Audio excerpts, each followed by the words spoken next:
so happy for the both of you. And we're excited, especially for you, Leah. Like, we all know that you'll be a great mom, just as you're a great sister to everyone, a great friend to everyone, just a great person to everyone. So, we can't wait. Like to meet the little baby.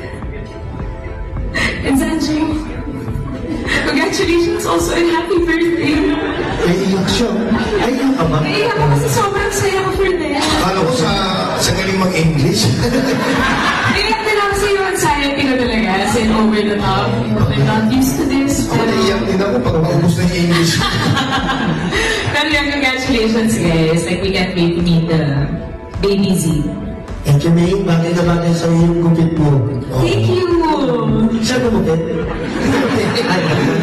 Hindi yan naman pwede ba yun eh? Sabi yun. Ikaw naman, message mo. Good. Alam naman ni Lydia and Z, we're very happy to have you in the family. Very blessed to have another brother. And like I always tell Ian, of course, this is the first of the pamangkins ever for our generation. So we're very much blessed. And I'm pretty sure, like what everyone is, confident about, is you guys will be great parents, and there's no doubt. And we're just all right behind you all throughout the way. And as a brother, as a friend, best friend, we'll always be right behind you. So I love you guys so much. Congratulations. Thank you. Thank you, Paul. Thank you, May.